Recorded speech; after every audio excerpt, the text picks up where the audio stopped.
Students, हमारे YouTube channel वेद study class में आपका बहुत बहुत स्वागत है। स्टूडेंट देखिए, आज हम बता रहे हैं आपको कक्षा 6 के अभ्यास 4C के प्रश्न नंबर 1 का हल। तो इसमें बच्चों देखिए, ये है पिक्टोग्राफ। इसमें आपको पिक्टोग्राफ के बारे में जानकारी दी जाएगी। इसमें बच्चों जो है किसी आंकड़े को इस प्रकार से दिखाया जाता है कि जो है बिना उसको ज़्यादा प्रयास किए ही उस आंकड़े का अर्थ, उस आंकड़े का पूरा मीन मतलब समझ में आ जाता है। देखें, जैसे देखिए आपका पहला प्रश्न इसमें जो है, इसमें कह रहा है कि रमेश की दुकान पर मार्च से अगस्त तक बेचे गए पंखों की संख्या साड़ी में दी गई है। ठीक है, आप देख रहे हैं कि मार्च में 30 पंखे बेचे गए हैं, अप्रैल में 50 पंखे बेचे गए हैं, मई में 60 पंखे, जून में 70, जुलाई में 50, अगस्त में 40। ठीक, तो अब चूँकि देखिए आपको यहाँ पे इसमें जो है संकेत दिया गया है नीचे प्रश्न में कि एक चित्र है पंखे का, एक चित्र बराबर 10 पंखे। तो अगर हम इसको हल करेंगे तो कैसे करेंगे, जैसे हमने यहाँ पे देखिए बना लिया है कि एक चित्र बराबर 10 पंखा। ठीक है, अब इससे मार्च में बेचेगा 30 पंखा, तो हम इसमें जब सारणी बनाएंगे, सारणी में तो चूँकि 30 पंखा बेचा गया तो हमें जो है 10 पंखे के साथ 10 दिए 30, तो मार्च में बेचे पंखों की संख्या जो है 30 है। तो हमें जो पिक्टोग्राफ बनाना है उस पिक्टोग्राफ में पंखे का 3 चित्र बनेगा। तो ठीक है, तो देखें, तो इस प्रकार से जो है आप इसमें 3 पंखे बनाएंगे। तो ठीक है, आप किसी भी प्रकार से ये चित्र बना सकते हैं। ठीक है, इस प्रकार से आप पंखा बना सकते हैं। ठीक है, इसमें पंखे बनाने से मतलब है, ठीक, तो पंखों का आकार लगभग 0 बराबर होना चाहिए।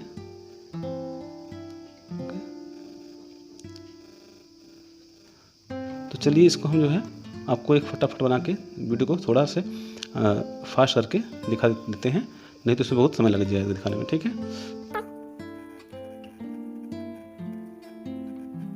देखिए बच्चों, अप्रैल महीने देखते हैं, तो अप्रैल महीने में जो है 50 पंखे बेचा गया है। तो 50 पंखों के लिए कितने चित्र बनेंगे, आप समझे कि यहाँ ऐसे आप हल भी कर सकते हैं इसका। 50 पंखों के लिए पिक्टोग्राफ की संख्या देखें, चूँकि 50 एक पंखा बराबर एक चित्र बराबर 10 है, तो यहाँ 50 पंखे, 50/10 करें, 10 बचे 50, तो यहाँ पे 5 पिक्टोग्राफ आपको बनेंगे। तो यहाँ पे स्टूडेंट्स 5 पंखे बनाएंगे। इसमें अप्रैल में 5 पंखे बनाते हैं। ठीक है,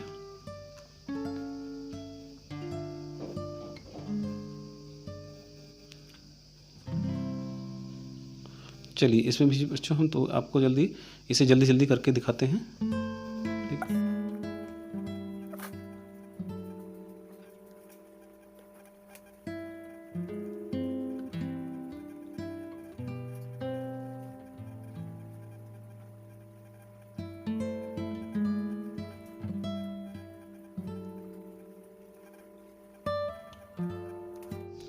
तो इस तरह स्टूडेंट्स अप्रैल में 5 चित्र बन गए हैं। अब इस तरह से मई में देखें बच्चों, मई में बेचे गए हैं 60 पंखे। तो मई के लिए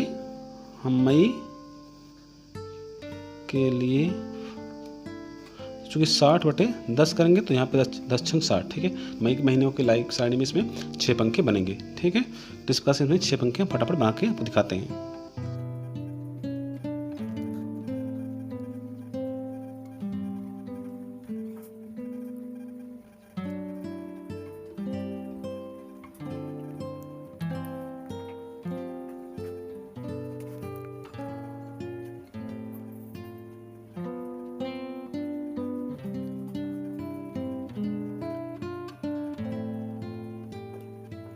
तो इस प्रकार से बच्चों मई में हमने 6 चित्र बना दिए हैं। ठीक है, इसका मतलब हो कि 6 दाम 60, मई में 60 पंखे बेचे गए हैं।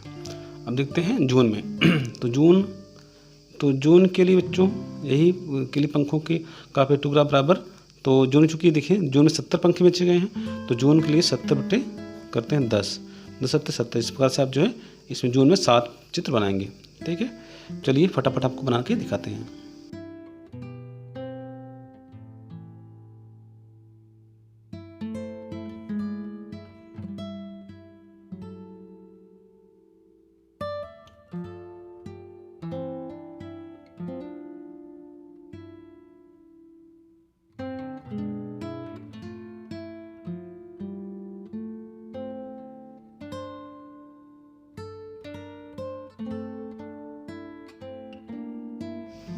देखिए बच्चों यहाँ पे जुलाई में अब देखिए जुलाई में 50 पंखे बेचे गए हैं, ठीक है।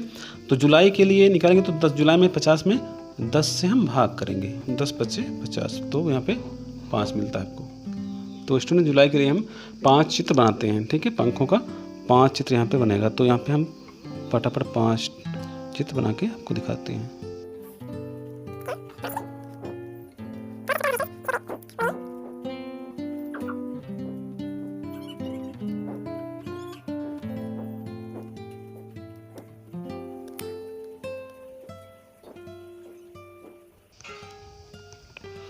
तो इस तरह बच्चों जुलाई के लिए 5 चित्र बना दिए हैं। इसका मतलब है कि जुलाई में 50 पंखे बेचे गए हैं, ठीक है। कोई भी इसे जैसे देखिएगा कोई, तो यहाँ पे देखेगा एक चित्र बराबर 10 है। तो इस तरह से आप उसका वो जो है जो देखने वाला होगा, वो जो दर्शक होगा, वो चित्र देख करके समझ जाएगा कि जुलाई में 5 दाम 50 पंखे बेचे गए हैं, ठीक है। जून में 7 है, 7 दाम 70 पंखे बेचे गए हैं, 70 पंखे बेचे गए हैं। मई में 6 है, 6 दाम 60 पंखे बेचे गए हैं। इस प्रकार से जो दर्शक होता है, जो इसको व्यूअर होता है, वो आसानी से देख कर समझ जाता है कि किस महीने कितने पंखे बेचे गए। इसका तो पिक्टोग्राफ का जो है उद्देश्य ये होता है स्टूडेंट्स की किसी भी आंकड़े को देख करके आसानी से समझ जाए। तो यहाँ पे जो देखिए, यहाँ पे चूँकि अगस्त है, अगस्त में 40 पंखे बेचे हैं, तो 40 में हम भाग देंगे 10 से, तो 10 चौको 40, तो आपको 4 चित्र बनाना पड़ेगा अगस्त के लिए। तो यहाँ पे अगस्त में 4 चित्र बनाते हैं पंखे का, ठीक है।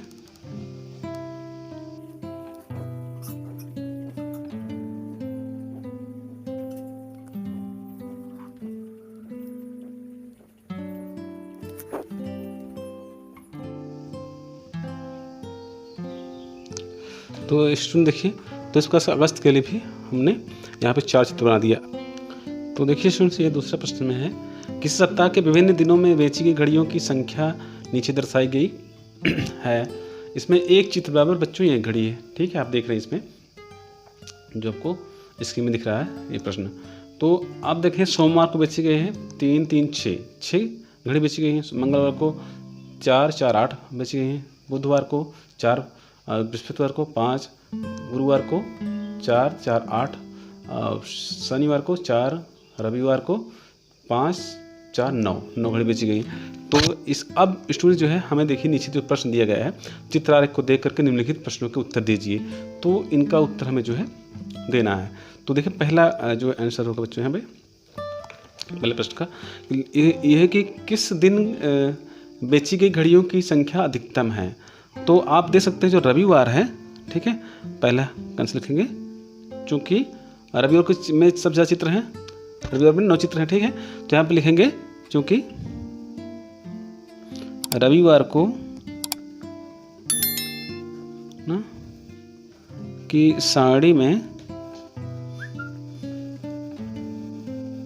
9 चित्र हैं घड़ी के, ठीक ना, इसलिए रविवार को सबसे ज़्यादा घड़ी बेची गई, दे सकते थे, ठीक है, आपकी मर्जी हो। अब देखते हैं दूसरा, मंगलवार को कितनी घड़ी बेची गई हैं। अब स्टूडेंट देखते हैं मंगलवार के साड़ी में 4 4 8 चित्र दिख रहे हैं इसमें। तो इसका मतलब है कि मंगलवार को 8 घड़ियाँ बेची गई हैं, यहाँ पे लिखेंगे, ठीक है।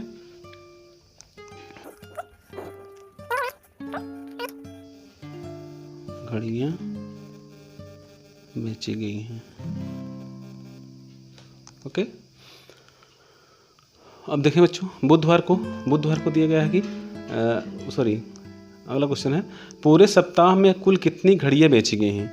तो देखिए स्टूडेंट्स, अब यहाँ पे हम जो है 7 दिनों की घड़ी संख्या लिखेंगे, ठीक है। हाँ लिखेंगे,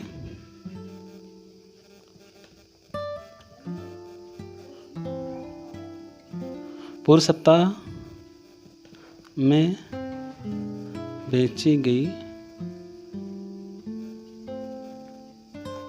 घड़ियों की संख्या, ठीक है। तो आप अगर अच्छे से इसको दिखा देंगे तो आप लिख सकते हैं सोमवार प्लस मंगलवार प्लस बुधवार प्लस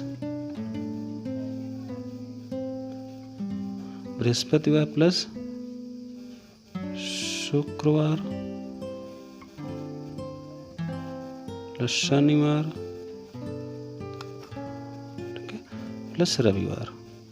अब 7 दिनों का बच्चों यहाँ पे हम जोड़ेंगे तो देखें, सोमवार को है 3 3 6 6 लिखेंगे। मंगलवार को कितना है 4 4 8 8 लिखते हैं। बुधवार को है 4। बृहस्पतिवार को है 5 5 लिखते हैं। शुक्रवार को है 4 4 8 8 है इसमें।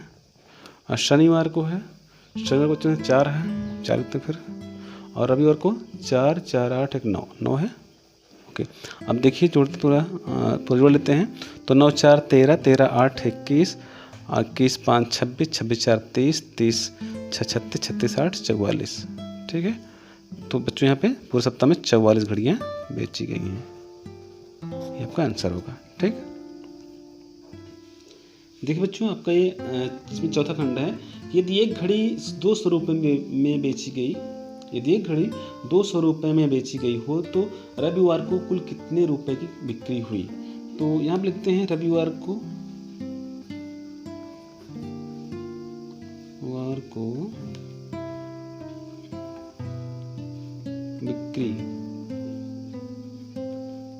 बिक्री मूल्य निकालते हैं तो यहाँ पे लिखें चूंकि एक घड़ी की कीमत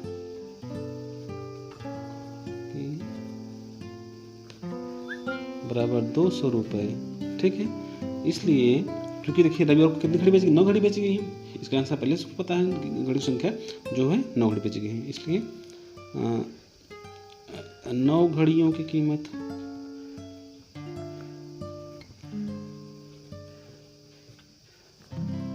बराबर 200 गुणे 9 करते हैं। 9 दूनी 18, 18 बार डबल जीरो डाल लेते हैं, आपका इतना रुपया हो गया। ठीक है, तो ये हुआ आंसर 1800 रुपये। ओके, चलिए चलते हैं अगला। देखिए, अब 5वां प्रश्न है कि किस दिन घड़ियों की बिक्री सबसे कम हुई और कितनी हुई। आप देख सकते हैं कि बच्चों 2 दिन हुई है। ठीक है, इसमें कौन से दिन है, वो बुधवार और शनिवार। तो यहाँ पर लिखेंगे चौथे में, सॉरी 5वें खंड में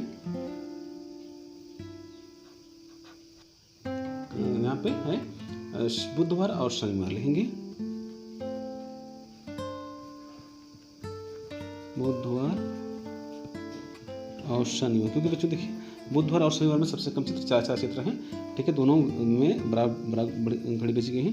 बुधवार शनिवार को सबसे कम घड़ी बेची गई है। कितनी सबसे कम 4 घड़ियाँ, 4 चित्र हैं, चलते हैं 4 घड़ियाँ बेची गई। ठीक, तो ये हुआ आपका आंसर। देखिए बच्चों, आपका तीसरा प्रश्न ये है, नीचे दी गई सारणी में विभिन्न खेलों में रुचि रखने वाले किसी विद्यालय के शिक्षार्थियों की संख्या दी गई है। आप देख रहे हैं खेल है, शिक्षार्थियों की संख्या है। इसमें फुटबॉल के शिक्षार्थी हैं 200, हॉकी के हैं 140, क्रिकेट के हैं 100, कबड्डी के हैं 80, शतरंज के हैं 20। तो बच्चों देखिए, हमने यहाँ एक इमोजी का मतलब कि चित्र बनाया है। अब एक इमोजी इक्वल होगा यहाँ पे 20 शिक्षार्थी। ठीक, तो हम इसको जो है इमोजी से जो है प्रदर्शित करते हैं, क्योंकि यहाँ बुक में जो बनाया गया है ये बना थोड़ा कठिन है। ठीक है, तो आप देखें तो यहाँ पर चूँकि देखें फुटबॉल के जो खिलाड़ी हैं 200 हैं, तो 200 में चूँकि एक इमोजी इक्वल जो है 20 शिक्षार्थी, तो 200 में हम 20 से डिवाइड करेंगे तो 20 10 200 10 आया। तो इसका मतलब इसमें 10 इमोजी बनेंगे। ठीक है, बनाएंगे इसमें हम। तो देखिए स्टूडेंट्स, यहाँ पे हम 10 इमोजी के लिए चित्र बना लिया है। अब इसमें आपको बस दिखाना है इस तरह से। ठीक है, यहाँ पे थोड़े से स्टूडेंट्स यहाँ जगह की कमी हो जाने की वजह से हमने जो है थोड़ा सा पास यानी कि वो बना दिया है। ठीक है,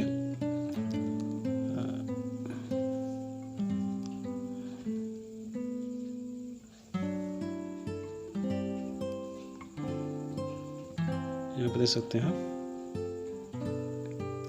सभी प्लेयर कितने मुस्कुरा रहे हैं। ठीक है, तो इस बच्चों फुटबॉल में जो है 10 इमोजी बना दी। इसका मतलब कि है यहाँ पे 20 10 200 खिलाड़ी फुटबॉल खेलते हैं। ठीक है, अब हॉकी में देखेंगे बच्चों, हॉकी में चूँकि 140 प्लेयर हैं तो 140 में हम भाग देंगे किससे 20, क्योंकि एक इमोजी इक्वल 20 शिक्षार्थी हैं, तो इसमें हम 20 से डिवाइड करेंगे तो 0 0 कटा 2 7 14, तो यहाँ पे 7 आया, तो इसको इसमें 7 इमोजी बनेंगे। ठीक है, इस 7 बनाते हैं। तो बच्चों देखिए हॉकी के लिए बनाते हैं इमोजीज। 1 2, यहाँ पे ये 3 4 5 6 हो गया, और ये 7। ठीक, तो 7 पिक्टोग्राफ, 7 दूनी 14, 140। ठीक है, तो अब क्रिकेट देखते हैं। क्रिकेट में जो कि बच्चों देखिए 100 है। ठीक है, 100 प्लेयर्स हैं। 100 प्लेयर्स के कितने पिक्टोग्राफ बनेंगे चित्र? इसमें 20 भाग देंगे, इसमें हम 20 पंचे 100, तो इसमें 5 आ रहा है, मतलब इसमें 5 इमोजीज हम बनाएंगे। ठीक है, तो सबसे पहले इसको हम एक सर्कल से बना लेते हैं जल्दी जल्दी।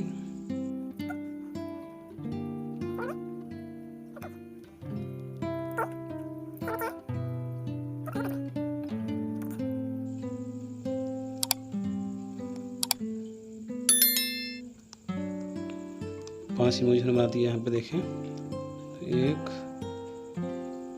2 3 4 और 5। ठीक है, तो देखते बच्चों कबड्डी में कुछ चूँकि प्लेयर है इसमें, कबड्डी के वास्तविक प्लेयर हैं 80 हैं, तो इसी में हम 80 में भाग देंगे 20 से, तो 20 चौक को 80, मतलब 4, इसमें फिर 4 पिक्टोग्राफ यहाँ बनेंगे।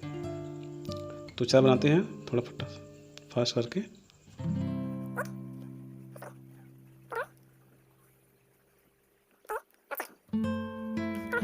कुछ बन गए हैं, देखिए 1 2 3 और ये 4। ठीक है, तो बच्चों देखिए अब देखते हैं यहाँ पे शतरंज में, चूँकि शतरंज के प्लेयर्स हैं 20। ठीक है, कितने प्लेयर? 20। ठीक है, 20 भाग देंगे 20 से, 20 से करना 20, इसमें 1 आया, इसका मतलब इसमें केवल 1 इमोजी बनेगा। ठीक है, इसमें एक पिक्चर इसमें बनाते हैं, तो पिक्चर से होता है पिक्टोग्राफ। ठीक है, तो ये इसमें तो इस क्लास बच्चों आपको जो है इस प्रश्न का आंसर बताना है। ठीक है, चलते हैं अगले प्रश्न पे। देखिए स्टूडेंट्स, ये है चौथा प्रश्न आपका। इसमें है एक सप्ताह में 35 शिक्षार्थियों ने एक कक्षा में उपस्थित रहने वाले शिक्षार्थियों की संख्या निम्न चित्रारेख द्वारा विस्तृत रूप से दर्शाई गई है। ठीक है, यहाँ पे आपको एक जो है संकेत दिया गया है कि एक चित्र बराबर एक स्टूडेंट बराबर चित्र बराबर 5 विद्यार्थी। ठीक है, 5 विद्यार्थी हैं। तो यहाँ पे आपको देखने नीचे दिया है कि पहला प्रश्न है मंगलवार को कितने शिक्षार्थी उपस्थित थे। तो यहाँ पे आप पहला प्रश्न का आंसर लिखेंगे। चूँकि देखिए बच्चों यहाँ पे जो है दिया कि एक चित्र बराबर 5 विद्यार्थी। ठीक है, चूँकि देखिए आप सोमवार को तो नहीं, यहाँ पे मंगलवार पूछा गया। मंगलवार में लेकिन 3 4 3 7 चित्र हैं, तो इसलिए लिखेंगे यहाँ पे हल करेंगे कि मंगलवार को उपस्थित शिक्षार्थी। ठीक, कुल चूँकि देखें चूँकि यहाँ पे 7 गुणे कितने 5, 7 5 35, तो इसका आंसर बच्चों 35 शिक्षार्थी। ठीक, ये हुआ सर आपका आंसर इसमें। अब दूसरा देखते हैं बच्चों। यहाँ पे दूसरे में है कि किस दिन पूर्ण उपस्थित थी। तो चूँकि देखिए अब टोटल जो शिक्षार्थी 35 है बच्चों, तो अब यहाँ पे इसका आंसर जो है मंगल को भी इतना, सोमवार को भी उतना है, और यहाँ पे देखेंगे तो जो है इसमें शुक्रवार को। ठीक है, इस सब में जो है 7 7 3। ठीक है, 7। ठीक है, इन तीनों दिनों में 7 चित्र दिखाए गए हैं। तो इसका मतलब है कि सोमवार, मंगलवार और शुक्रवार। तो इसमें हम क्या लिखेंगे आंसर कि सोमवार, मंगलवार और शुक्रवार को पूर्ण उपस्थित थी, क्योंकि उपस्थित थी, क्योंकि इस दिन जो है 35 विद्यार्थी आए हैं। ठीक है, अब देखते हैं तीसरे प्रश्न को। तीसरे में है कि किस दिन सबसे कम शिक्षार्थी उपस्थित थे। तो यहाँ पे देखिए इसमें सबसे कम जो चित्र दिखा गया है 3 से चित्र है शनिवार को। तो यहाँ पे लिखेंगे बच्चों कि शनिवार को, ठीक है, शनिवार को सबसे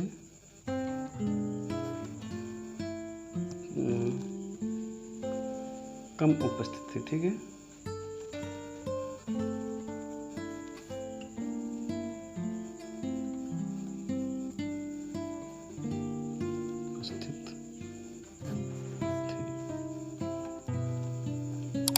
चौथे बच्चों कहता है बुधवार को कितने शिक्षार्थी उपस्थित हुए।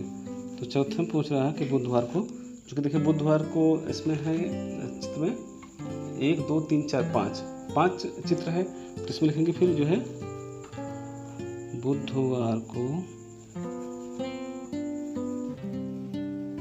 शिक्षार्थी की उपस्थिति बराबर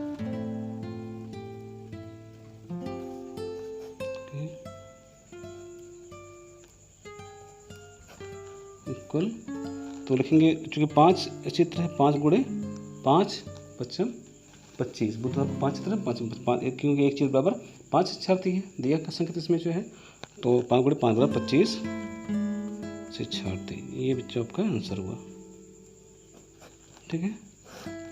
तो इसमें देखिए अब जो है आपको जो है यहाँ पे पाँचों जो प्रश्न बच्चों, आप पाँचों प्रश्न को यहाँ पे हल कर लेंगे। जो पाँचों प्रश्न दिया गया है देख रहे हैं यहाँ पे, यहाँ कि विभिन्न वर्षों में एक विद्यालय के शिक्षार्थी कुल संख्या निम्नलिखित सारणी द्वारा प्रदर्शित की गई है, ठीक है। तो इसमें क्या है कि देखिए इसमें जो संकेत दिया गया एक चित्र बराबर 100 शिक्षार्थी, ठीक है। तो अब जो है आप जिससे हमने सारणी यहाँ बनाया है इसी प्रकार से इमोजी से जो है आप यहाँ पे दर्शाएंगे, ठीक है। तो इसको फिर इसी तरह से सारणी बना लेंगे, ठीक है।